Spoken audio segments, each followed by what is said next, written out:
শুভেচ্ছা জানাচ্ছি। পাশাপাশি যারা বিজয় হতে পারেননি, আমাদের একটি থিম ছিল যেটা আমরা ডাকসু থেকে বলে আসছি, যারা এই জুলাই আন্দোলনের সাথে সম্পৃক্ত ছিল, জুলাই যোদ্ধা ছিল, তারা যেখানেই থাকুক না কেন তাদের মধ্য থেকে যে জিতবে আসলে সবাই জিতে যাবে। তো সেই সূত্র ধরে বলতে চাই যে চট্টগ্রাম বিশ্ববিদ্যালয়ের আজকে যে বিজয়, এটি শুধুমাত্র কোনো দল বা ব্যক্তির বিজয় নয়, এটি সবার বিজয় এবং সকল জুলাই যোদ্ধাদের বিজয়, জুলাই শহীদদের বিজয় এবং চট্টগ্রাম বিশ্ববিদ্যালয়ের শিক্ষার্থীদের বিজয় হিসেবে আমি এটিকে বলবো। আর বলবো কিছু? কোনো প্রশ্ন?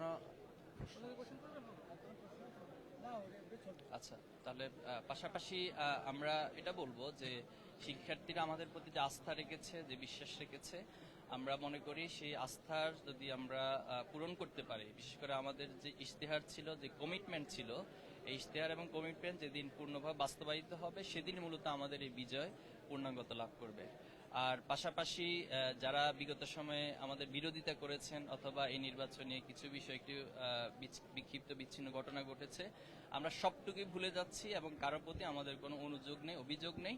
আমরা মনে করি আমরা পারস্পরিক উদারতা, শ্রদ্ধাবোধের মধ্য দিয়েই এই বিশ্ববিদ্যালয়কে একটি নিরাপদ ক্যাম্পাস এবং আন্তর্জাতিক মানের ক্যাম্পাস হিসেবে গড়ে তুলব। আমাদের যারা আছেন প্যানেলে, আমরা সকলের কাছে আহ্বান জানাবো এবং সকলের সহযোগিতা আমি কামনা করছি। আপনাদের সবাইকে ধন্যবাদ। আসসালামু আলাইকুম। ভাই, একটি প্রশ্ন ছিল, সেটি হচ্ছে আমরা যেমনটি অভিযোগ শুনি যে ছাত্র শিবিরের চট্টগ্রাম বিশ্ববিদ্যালয়ের যে রাজনীতি, সংঘাতের রাজনীতি, তো আপনারা তো পূর্ণ প্যানেলই রাজনীতি বিজয়ী হলেন, সেক্ষেত্রে আপনাদের আধিপত্যের যে রাজনীতি সেখানে প্রস্তুত হবে কিনা, সকল ছাত্র সংগঠনের প্রতি আপনাদের বার্তা কি থাকবে? দেখুন, কোন একটি সূত্রকে ধরে অথবা অ্যালিগেশনকে ধরে সেটার তথ্য প্রমাণ সবকিছুর প্রয়োজন হয়। তো শুধুমাত্র হাইপোথেটিক্যাল কোনো বিষয়কে এভাবে অভিযোগ না দিয়ে আমি অনুরোধ করব, আপনাদের যদি এ ধরনের কোনো বিষয় অভিযোগ থাকে সেটা আপনারা ফৌজদারি আইন হিসেবে সেটাকে আপনারা অভিযোগ দিবেন এবং সেটার বিষয় ব্যবস্থা নেবেন। 2024-এর জুলাই আগস্টের পরে ছাত্র শিবির যখন থেকে দৃশ্যমান সকল কাজ আমরা করছি, যেহেতু বিগত সময়ে আমাদেরকে হত্যাযজ্ঞ হিসেবে বিবেচনা করা হতো, প্রত্যেকটা ক্যাম্পাসে, শুধুমাত্র এই চট্টগ্রাম বিশ্ববিদ্যালয়ের ক্যাম্পাসে আমাদের 5 জন ভাইকে শহীদ করা হয়েছে গত 15 বছর। তার আগে করা হয়েছে 5 জন, 10 জন ভাইকে জীবন দিতে হয়েছে। সারা দেশে আমাদের 234 জন ভাইকে জীবন দিতে হয়েছে। তো সবকিছু মিলে 2024-এর কার্যক্রমগুলো আপনারা দেখছেন, সাধারণ শিক্ষার্থীরা দেখছে, সবাই দেখছে। এবং কোনো বিশ্ববিদ্যালয়ে আমাদের দ্বারা কোনো সংঘাত সংঘর্ষ হয়েছে এটি ন্যূনতম আপনি প্রমাণ দিতে পারবেন না, সেটা আমি দায়িত্ব নিয়ে বলছি।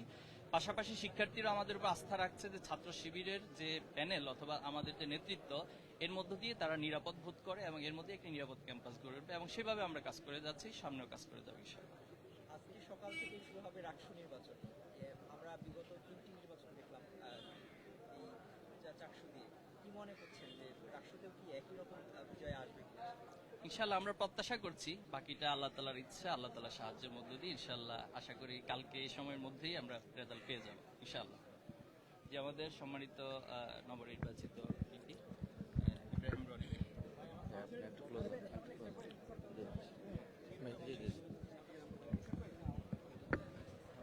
ভাই, সেই দিন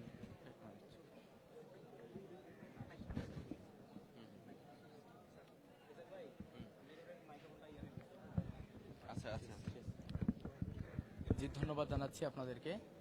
সর্বপ্রথম আল্লাহ রাব্বুল আলামিনের দরবারে শুকরিয়া জ্ঞাপন করছি যে আল্লাহ রাব্বুল আলামিন আমাদের এই 35 বছর পর চাকসু নির্বাচন, এই নির্বাচন খুবই চমৎকারভাবে অনুষ্ঠিত হয়ে তার ফলাফল ঘোষণার পরে আজকে আপনাদের সামনে দাঁড়ানোর সুযোগ দিয়েছেন।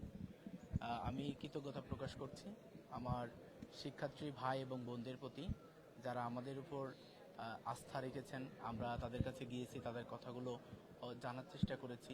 তারাও আমাদেরকে অসম্ভব সম্মান করেছেন, ভালোবেসেছেন। তো আমি বলতে চাই যে দায়িত্ব আমাদের উপর তারা দিয়েছেন, তার সম্পূর্ণরূপে একটি আমানত। আমরা চাই আমরা যে দায়িত্বের আমানত তারা আমাদের উপর দিয়েছেন, আমরা যেন তা পুঙ্খানুপুঙ্খভাবে পালন করতে পারি। আমরা বলেছি যে যদি আমাদের ব্যাপারে, আমাদের দায়িত্বের ব্যাপারে কোনো প্রশ্ন থাকে, আমাদের ভাই বোনেরা অবশ্যই আমাদের সঠিক পথে রাখবেন। এজন্য তারা অবশ্যই আমাদেরকে বুদ্ধি দিবেন, পরামর্শ দিবেন এবং সমালোচনা করবেন। তো আমি ধন্যবাদ জানাচ্ছি নির্বাচন কমিশন থেকে শুরু করে যারাই দায়িত্ব পালন করেছেন, বিশেষ করে সাংবাদিক, প্রশাসন, আইন শৃঙ্খলা বাহিনী, সবাইকে ধন্যবাদ জানাচ্ছি। এবং আমরা বলতে চাই এই নির্বাচনে যারা হয়তো সেভাবে বিজয়ী হয়ে আসেনি, আমি মনে করি কেউই পরাজিত হয়নি, সকলেই বিজয়ী হয়েছে। আমরা এখান থেকে অনেক কিছু শিখেছি, আমাদের অনেক চিন্তা, অনেক সৃজনশীলতা আছে যেগুলো আমরা এখানে শিক্ষার্থী ভাই বোনদের সামনে রিপ্রেজেন্ট করতে দেখেছি আমাদের বিভিন্ন প্রার্থীকে। আমি মনে করি সকলের যদি ঐক্যবদ্ধ প্রচেষ্টা থাকে, যদি সকলে মিলে আমাদেরকে সহযোগিতা করে এবং আমরা সকলে মিলে একটা প্ল্যাটফর্মে পরিণত হই, ইনশাআল্লাহ চট্টগ্রাম বিশ্ববিদ্যালয় এই ছাত্র সংসদ সারা বাংলাদেশ একটি দৃষ্টান্ত হয়ে থাকবে ইনশাআল্লাহ। এবং আমরা যে কাজগুলো করব তা শিক্ষার্থীদের অধিকার আদায়ের জন্য অবশ্যই একটি বড় প্ল্যাটফর্মে পরিণত হবে ইনশাআল্লাহ। আপনারা তো প্রথম দায়িত্ব নেওয়ার পরে কোন কাজটাকে এটা তো আপনাদের অনুষ্ঠানের শুরু হবে। আপনারা তো ইতিহাস ঘোষণা করছেন, কোন কাজটাকে আপনারা করবেন? জি, ধন্যবাদ জানাচ্ছি। আমরা যেহেতু একটি ইস্তেহার দিয়েছি, ইস্তেহারে আমাদের 12 মাসে 33 সংস্কারের কথা বলেছি। আমরা বিস্তারিত আমাদের কাজের রোডম্যাপ থেকে শুরু করে বিস্তারিত বিষয়গুলো সংবাদ সম্মেলনের মাধ্যমে আমরা অবশ্যই আপনাদেরকে জানাবো। তবে আমাদের ক্যাম্পাসের যদি বলেন 3টি মৌলিক সমস্যা, তাহলে আমি বলবো আবাসন, যাতায়াত এবং যে পুষ্টিকর খাবার নিশ্চিত করা দরকার হল, ক্যাফেটেরিয়া এবং রেস্টুরেন্টগুলোতে, এগুলো নিয়ে আমরা প্রথমে কাজ করতে চাই ইনশাআল্লাহ।